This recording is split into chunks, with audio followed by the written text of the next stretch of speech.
O iyagon sa pihak naton nga linya ang ating butihin, masipag na Provincial Director ng Aklan Police Provincial Office, si Police Colonel Esmeraldo Osia Jr. Colonel, magandang umaga po.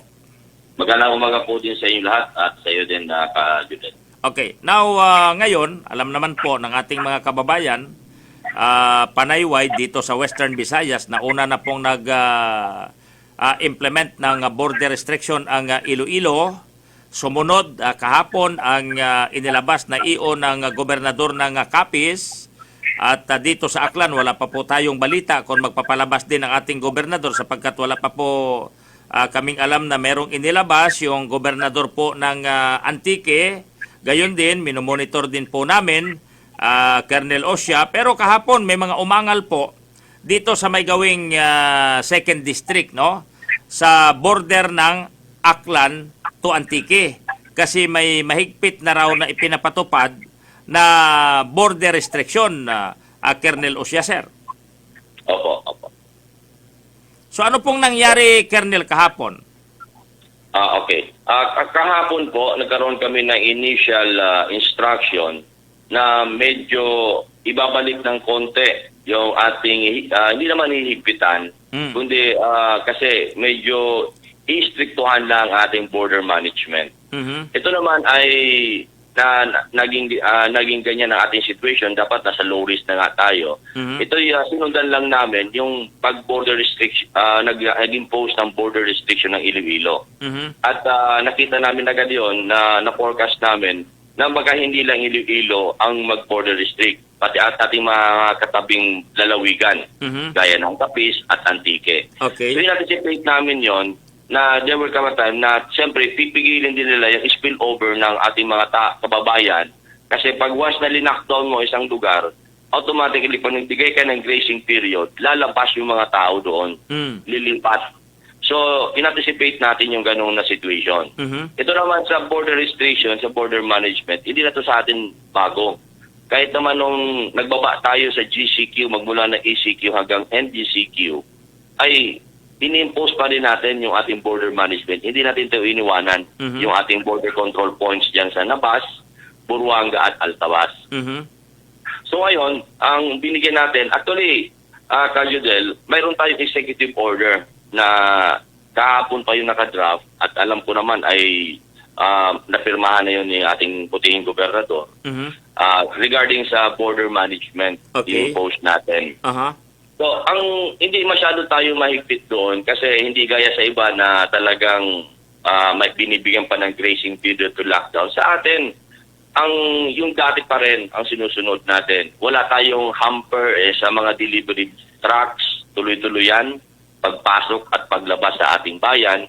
Provided, pag tumaan sila sa border area, kailangan nilang ma-inspect at ipakita yung kanilang papel at mag-register. Kasi alam mo naman ngayon dito sa ating probinsya, digital na tayo. Pagdating sa ating mga ini-encode natin po yan, dun sa mga control points mismo, yung kanilang mga data. Kasi just in case na nagkaroon tayong problema, mabilis yung contact tracing na nasusundan agad natin at madali natin ma-isolate yung subject. Kaya yun ang pagkaiba natin. Unlike before, lista-lista lang. Ngayon, hindi lang basta lista. Pag kuha natin ng data, immediately ini-encode yan. At nakikita agad yan. Mabilis po nakikita so, natin yan. So, recorded na, isang click na lang kung mayroong problema, malalaman at makikita at ma-identify na kaagad. Correct po. Yun po yung ating ini-impose yan. Kaya, linalahat natin, even yung authorized person. At authorized person ka, papasok ka sa probinsya ng Aklan, kailangan mo ibigay yung detalye mo. Kahit, yung ibibigay natin yan. Dito, Aklanon, pwedeng pumasok lahat sa ating area. Kailangan lang sa border management control natin, talaga impose natin. Pero pinapakiusapan natin yung mga hindi naman Apo at hindi naman siya Aklano at wala siya doon sa listahan na yon. Ay kung wala naman siyang essential na pakay sa loob ng probinsya, ay mas magandang wag na muna siyang pumasok. Sa panahon ngayon, hindi natin inaalaw yon. Lalo na yung mga leisure. Hindi tayo masyado nag-invite doon. So yung nangyari lang pala kahapon ay inunahan nyo na, pero may alam ka na na meron ding guidelines for the implementation of border restriction itong ilalabas pa lang, no, na EO ni Governor Joben, no? Pero yung ginawa nyo kahapon ay wala pa yun sa EO kung ano man ang sinasabi. Yung sa inyo lang ay tama po kayo, no, na para maiwasan ay baka magsilipatan yung mga tao dito sa Aklan, no, para makontrol. Tama naman yun eh. Correct po. Pero yung aming istasyon kahapon, para lang yung parang information drive pa lang. Na iipitan natin ulit na talagang hindi tayo basta-basta ngayon bibigay sa border na basta lang silang papasok at dadaan. Kasi dati noon, ganyan na lang eh. Mabilisan lang, bigay ng pangalan kasi may iba kilala na. Ngayon, isa-isahin ulit natin. At itatanungin ulit kung ano yung pakay sa loob ng probinsya. Okay. Dati noon, dagdaan lang, bigay lang yung ID, okay na. Saan po kayo pupunta? Okay na. Ngayon, tatanungin ulit anong pakay, kahit ano ka. Kaya siguro nabigla ulit yung mga tao na yan naman sa nabas, ang mga taga-Panta dyan, pawalik-balik talaga. So, ano ulit sila, nabigla ulit sila kahapon. Pero sabi ko nga, just the same, pag binaba natin yung executive order, tingnan maayos kung sino. Kung kailangan ba talaga yung mga taga-Pandan at taga-Antique na papasok sa probinsya. Kung hindi naman nila kailangan gawin yun, gaya ng dati, alam mo, sanay na sila sa ganyan eh. Hindi na bago itong pag-restrict natin sa border. Okay. Hindi na ito bagong usapin. At binabalik-balik lang natin, pag binamanage natin, na gusto natin i-heighten yung security pagdating sa ano natin ngayon, sa COVID management. At para naman ito sa ating lahat eh, no? Kasi nakasalalay sa inyo yung control and management, Colonel Osya, sir. Correct po. Kaya nga yung Iloilo, wala silang nakita ngayon na paraan kundi i-lockdown yung area, district. So ganun din ang nakikita natin lahat. Para at least ma-minimize natin yung pag-flow ng ating mga non-essential na baka posible na baka tayo ay madagdagan. Kaya pinokontrol natin. Ito something very simple lang na border management na implement natin for the time being. Hindi naman ito matagal eh. Pag nakita natin na nagbago at gumanda ang situation, then we will relax again the area. Okay. So ngayon ay meron din ho, Colonel, ngayon meron ding nagmaman ng ating border checkpoint sa boundary ng Boruanga to Antique, Nabas to Antique at Altabas to Capiz. Opo, meron po. Meron. Nag-establish po yung mga border control points natin dyan. So ano pong mga guidelines ngayon, ano pong mga patakaran ang ipinapatupad natin ngayon, no? While waiting for the guidelines ng iog ilalabas ng ating gobernador, Colonel Osya, sir. Actually, yung border guidelines natin, related naman ito sa executive order. So, ano lang ito, parang somewhat border management control na medyo stricto lang. Kasi mayroon pa rin tayong public transport, hindi naman natin pinigil yan eh. Pwede pa rin silang pumasok. Kaya lang, doon pa lang sa border ng Iloilo, mararamdaman na nila yung higpit. So kaya dyan sa border ng Altabas at papasok sa atin, from Capiz, medyo hindi masyado mahirapan yung mga papasok sa atin kasi dumaan sila ng dalawang mahigpit na borders area.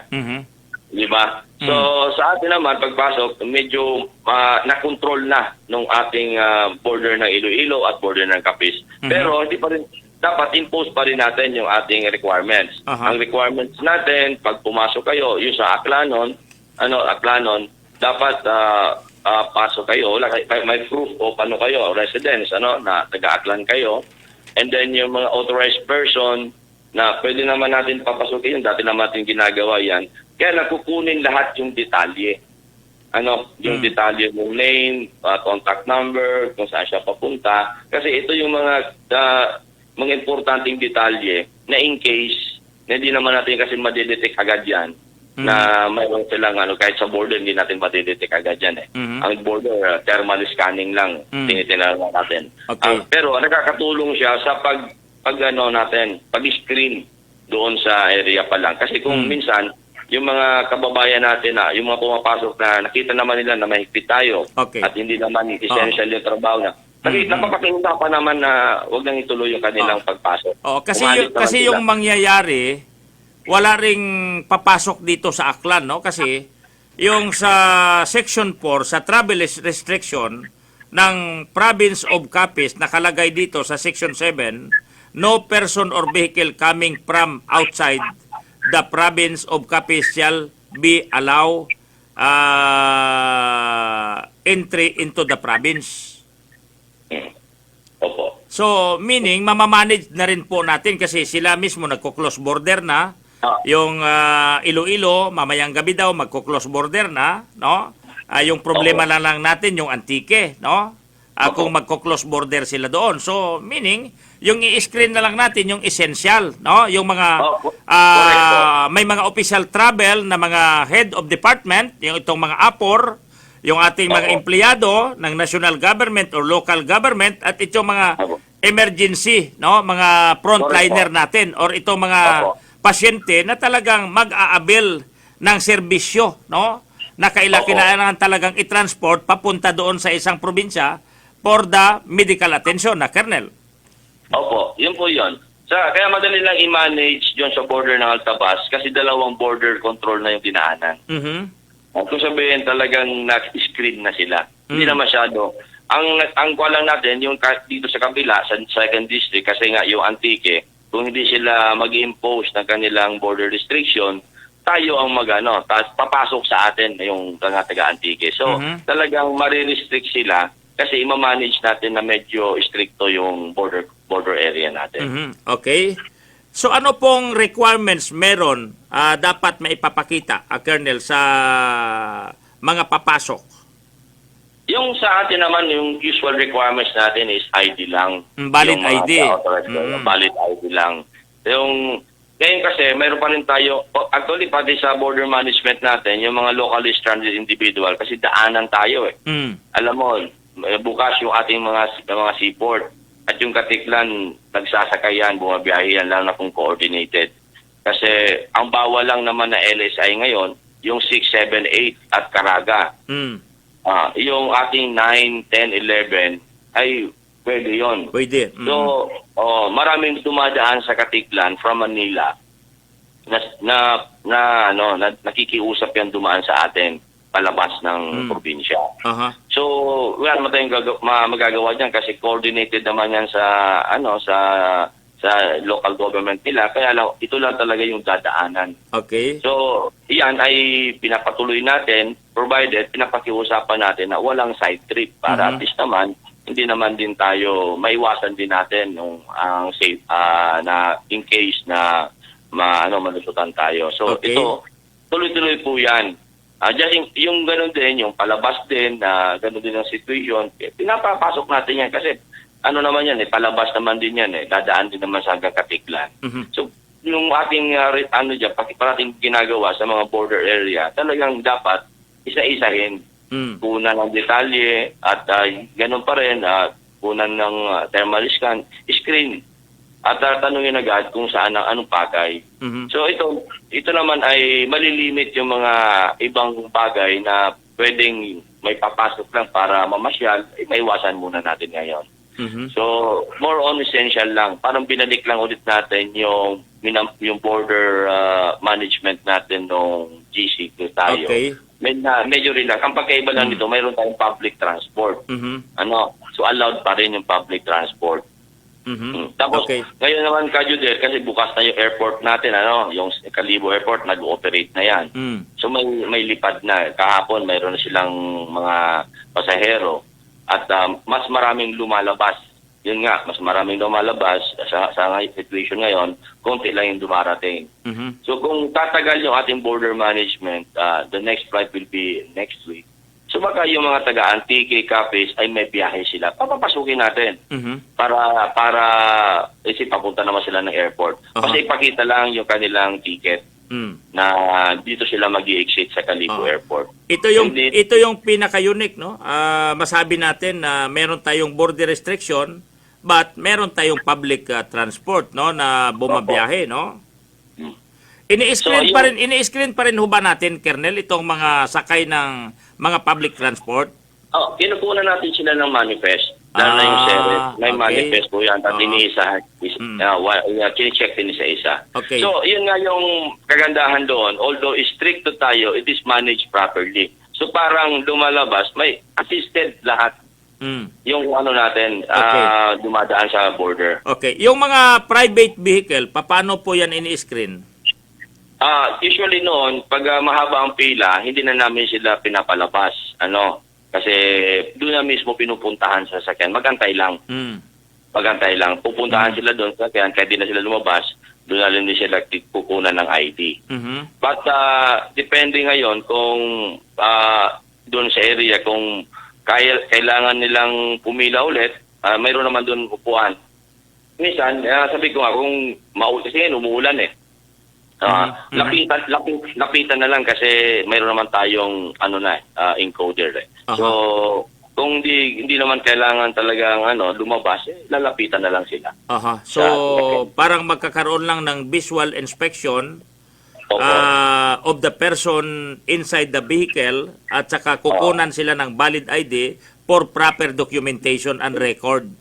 Opo, at tinitingnan talaga natin yung kung natusunod pa rin yung health Okay. protocols, minimum standard doon sa loob Okay. ng sasakyan. Sa mga vehicle carrying essential goods, product and medical supply, so anong sinasubject natin for the presentation before sila mag-enter dito sa probinsya ng Aklan?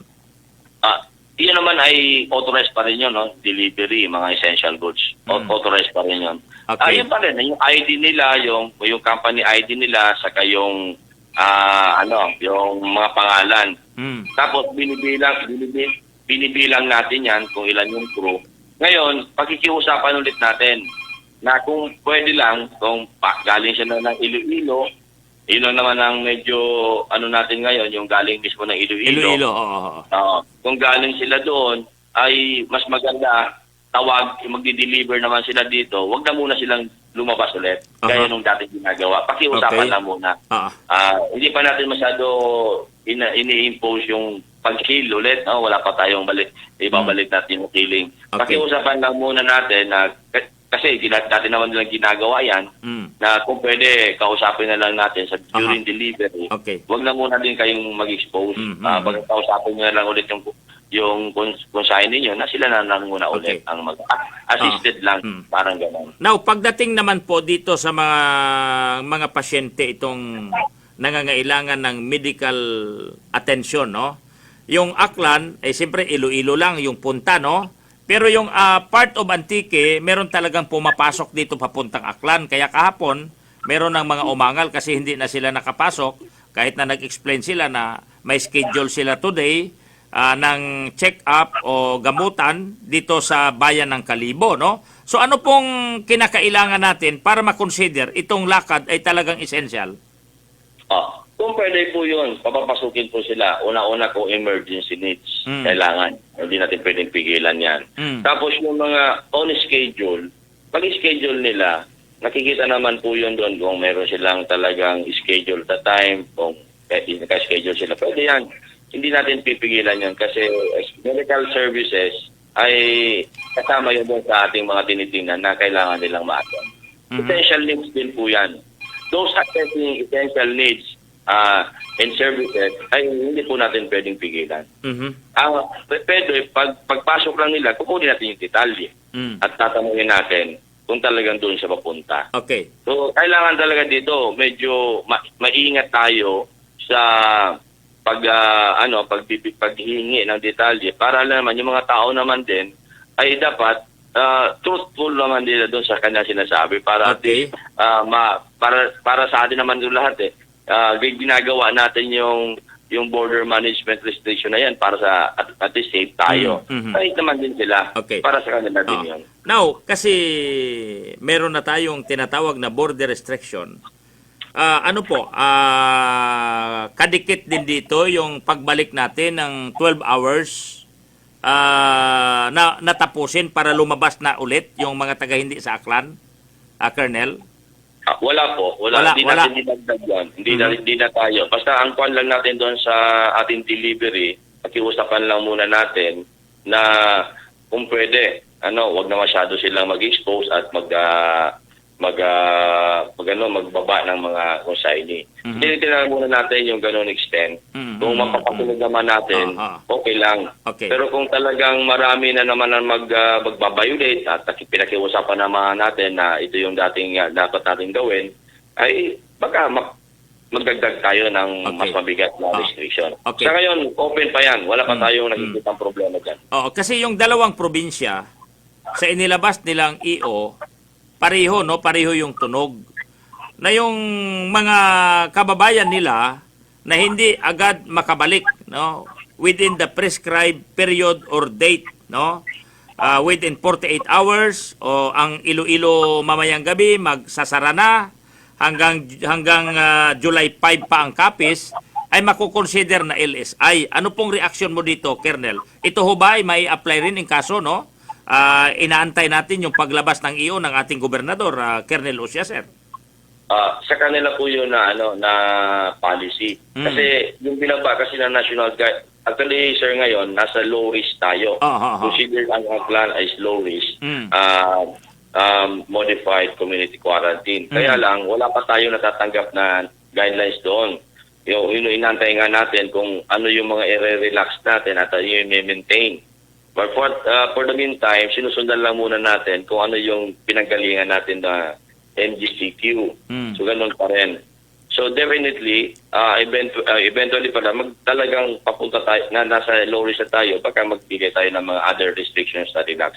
Kaya siguro, yung sa kanila kasi sa Capiz and Iloilo, na-retain sila sa MGCQ. Okay. So, nasa kanilang policy kung ano yung kanilang gustong i-restrict. Okay. Sa atin, kaya naging unique, kasi nga, tinatansya natin yung status natin. Although, ayaw natin na malusutan, kaya talagang kailangan natin gawin yung border management control. Sa bagong EO na ilalabas ng ating gobernador, meron ho bang pagbabago sa korupyo natin? At dito sa mga still nasa quarantine na 21 below at 60 above, no? Colonel Osya, sir. Kasi wala pa. Wala pa po kaming binabagong executive order sa mga restriction. Yun ang inaantay natin nga. Kung mariretain lang natin yung restriction, okay lang yun. At inaantay din natin kung ano magiging guideline para sa low risk. Okay. Kasi marami na rin tayong low risk dito sa ating bansa. Okay. Now, so kinaklaro natin na pag sinabi natin na border restriction is border lang, no, ng province to province. So wala tayong ini-impose ngayon base sa authority ng Philippine National Police na maglagay din per municipality. Wala po. Wala. Open ang bawat municipalidad. Wala po tayong border restriction sa within Aklan, sa interior. Wala po. Open tayo dyan.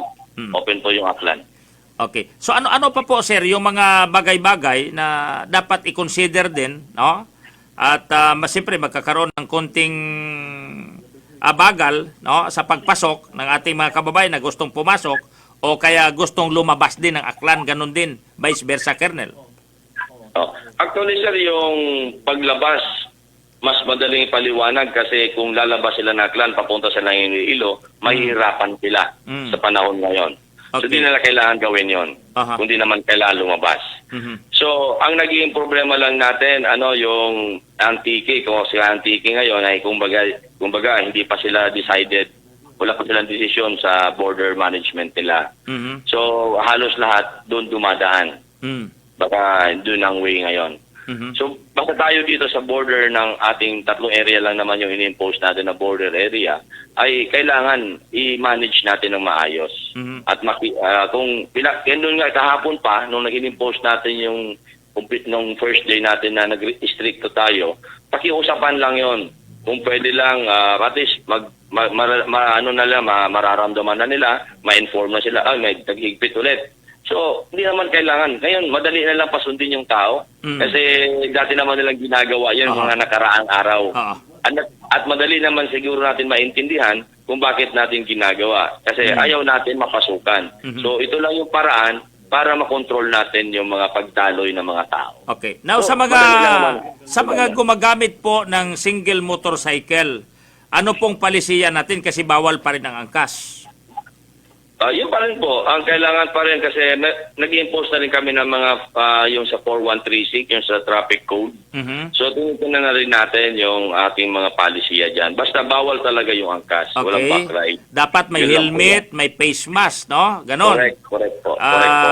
Pag wala, baka huhulihin pa rin sila, no, sa border checkpoint, Colonel Osya, sir. Opo, hindi magiging rason dahil sa nagmotor ka ngayon dahil ngayon ay COVID ay pwede mo nang paliwalain yung traffic code.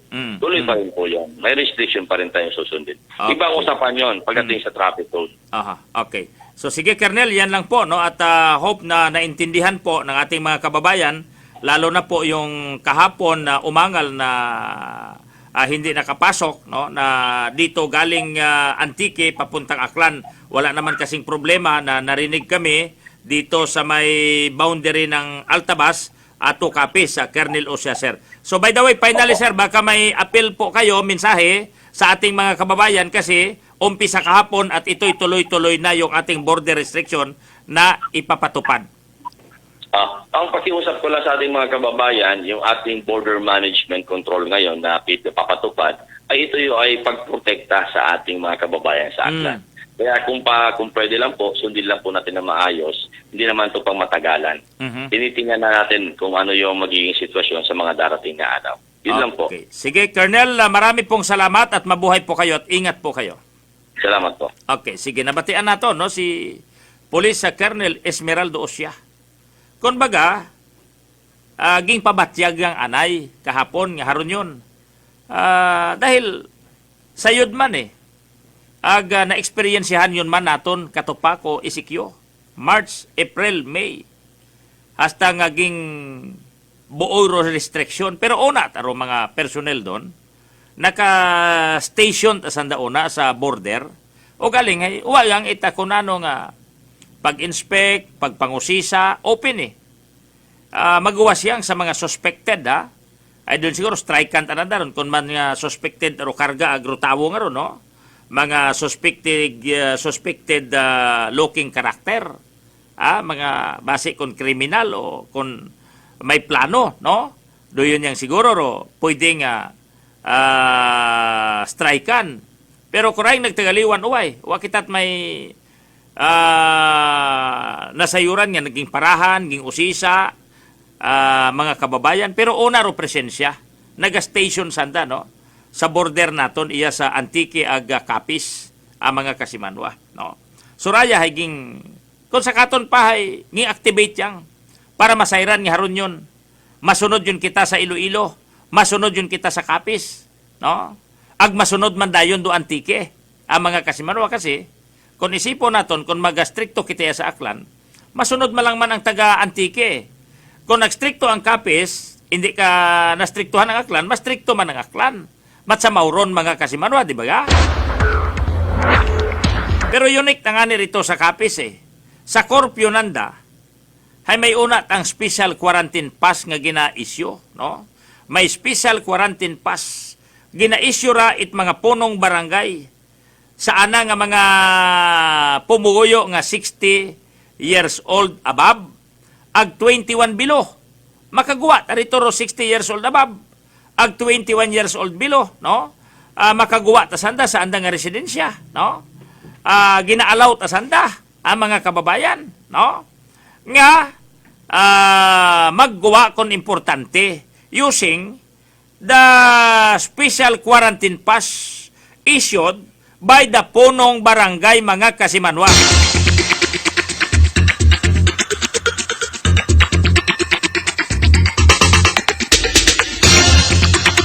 Siyempre ro 21 above agaro 59 below ay given yut aron nga nagagawa-gawa ut agagi kato, no, ging pasugtan. Ay rayat ana nga mga 21 below 60 above ay may special quarantine pass. May ID sanda nga pagagamiton.